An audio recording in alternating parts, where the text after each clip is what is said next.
Hey everybody, Stonesey here. I'm still at HRH AOR on day 2. I'm here with Gary Moat from Burnt Out Wreck. It's good to see you, Gary. Good to see you. I caught the first bit of your set there that you just played. Yeah. Fantastic. Yeah, really loved it. Crowd were great, you know. Band were in top form, I think, you know.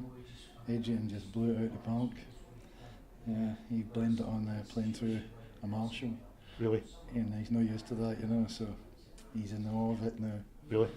A wee purchase on the way back up the road? I am sure we'll be having to put up, mate, and get our eardrums back. Well, your eardrums have been through a lot over the years. Yes, you know, very much so. and I did read somewhere that that's pretty much where the name of the band came from. It was a bit of self-reflection, was it? Oh yeah, definitely, you know, getting up to my kind of age, you know, 57, coming up to 58 in May, like, you know, I'm getting old. You're still doing it? Still doing it, yeah, because it's just great, you know, it's obviously in me somewhere, and you don't want to let it go, do you, know? No. I saw you in Skegness in January at the Blues and Rock Festival on the introducing stage, and you won that, so you'll be going back there next year. Yeah, definitely, we've been asked to go back and play on the main stage, and yeah, it's another cracking thing, you know, that just happened out of the blue, like, you know. Yeah, I mean, I don't know, there was about 1,500 people in that hall or something, wasn't there? It was massive, aye. You know, and it was just, it was awesome. Freezing, but it was awesome. It was freezing, I remember bits, because I spoke to you after the gig, didn't I? You know, I've apologised ever since. Oh, aye, he wasn't drunk. No. You've got to hydrate when you're an athlete, haven't you? and you know, watching the bands that played there, it's you know, that blues and rock, it's not acts that are doing blues rock, it's blues and rock. They're very distinctive. They have two different stages in terms of the main rooms, and when you took to the stage, the thing that struck me was that you've got class. You've got class. Aye. You raise an eyebrow there, but you can see a confidence in a band when they take to the stage, you know, and it came across as class, you know. And I said to my good friend Graham Johnson, who was with me at the gig, I said, they stand out. It stands out. Where does that come from? Is that your experience? Is it that thing about being a bit older now and having perspective? Yeah, I think it's a bit of everything that you've just said there, but I think mainly it's the band's been together for 2 years now, you know, and we've played loads of gigs up and down the length and breadth of Britain now, and yeah, we just go out there and have fun. That's what we want to do, you know, and that's what we do. Try and make it as fun for the audience as possible. So yeah, it's probably being older now. Don't give a monkeys, you know. Well, that's the thing, isn't it? So you'll have been there, you'll have done it in terms of the things that can go wrong when you're on the road, with people you're dealing with, that kind of stuff. Is that easier now that you're a bit older, or is your fuse a wee bit shorter? I know mine's is. No, it's not, because I'm mainly sober all the time. You know, I drive, I sing. I can't sing when I'm drunk, obviously, and there's no point in trying to drink and drive, is there? So forget that. Yeah. It's not like when you were in your 20s, you know, and you know, it was just all about getting completely wasted before and after the gig and during the gig. Absolutely. It made no difference to us, you know. Yeah. Now the band, that class I talk about and the experience that it comes from. Now we know your pedigree, you know, and you've been there and you've done it in style, you know, in style. But you've got on bass you've got Alex. Now is he still with La Paz? Is that something he did in the background? It's something that he's done, I think, for most of his life, really. Him and Diggy, obviously, and Paul Fagun, like, you know. But I mean, so, you know, we were very lucky, and it was Paul himself who got in contact with me and said, I see you're looking for a bass player, and I think this is a guy for you, you know. Right. So never met him before, even. Oh, really? We've been playing together up round about Glasgow. I'd never met Al ever. And yeah, he came all the way down to England to where we live, and walked in the door, and it was just straight away. It was like one of your best buddies. Oh, that's good. That's so he's just great guy, great bass player, wonderful. And been attacked with a bird. I think that was a seagull. This just turned into an Alfred Hitchcock interview. Oh. So there's a seagull walking about in the roof here of the interview room, but we'll crack on anyway. Is that an omen? Well, you've played your set already, you didn't care. No, I'm waiting forward to having a beer now, you know. Staying the night, mind, you know. Absolutely. So, the album, I think I remember reading that when you released the album that you already had material for a second album. So is that something that you're planning to do, or is it something that's on the back burner? You know, it's just again, it's an age thing, isn't it? And the years off from doing it, you know, where bringing up your family and that, you know, and it doesn't stop if you're writing songs. So there's years worth of free snippets of songs. It's all saved, and that's kind of what I delve into, and then. You know, and as I'm delving into them, I'll hear something new and I'll start playing something new, and then I get sidetracked, and that's more snippets to save up, you know, and you know, it just drives you insane. But yeah, I've got a lot of material like that, and I've got we're going to go in the studio in April to record the second album, and I've been in a bit of under pressure to get it done because I wasn't really expecting it. It was just if we heard we could get some studio time, so it was like, okay. So, you know, that's interesting.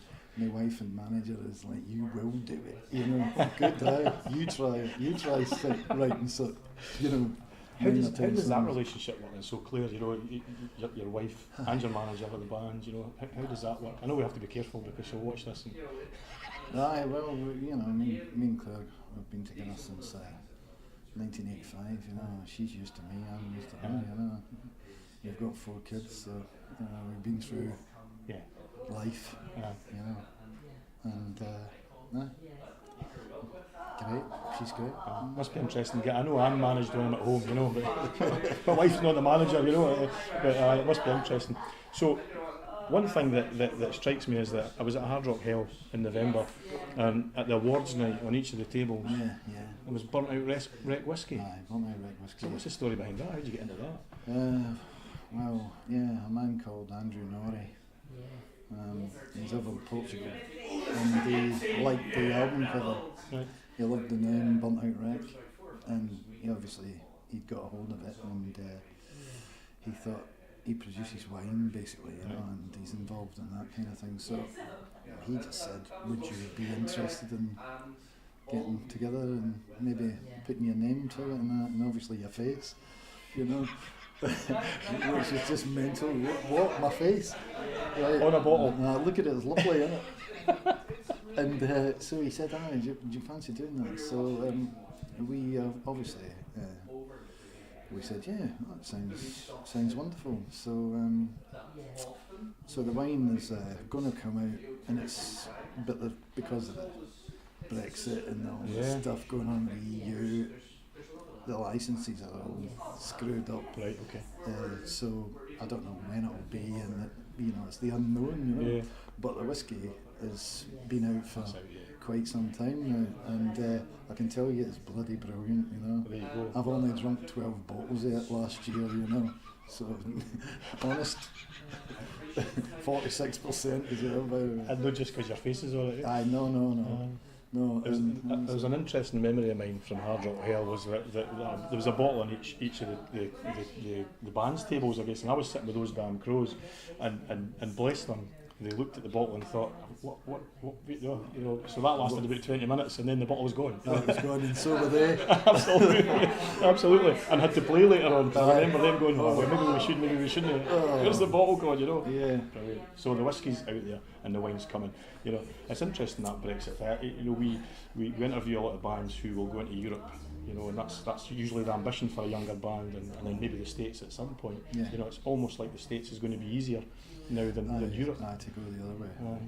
I know we would obviously love to do both, but you know, at this age, you know, it's money. Obviously, it's money, but at this age, the guys in the band have all got jobs, they've all got families. Absolutely. And taking them away for like this weekend, we're playing here in Wales. Tomorrow night we're playing at Rockers Reunited in Southport, which is only an hour and a half away, thankfully. But taking them away for their family for the whole weekend is, you know.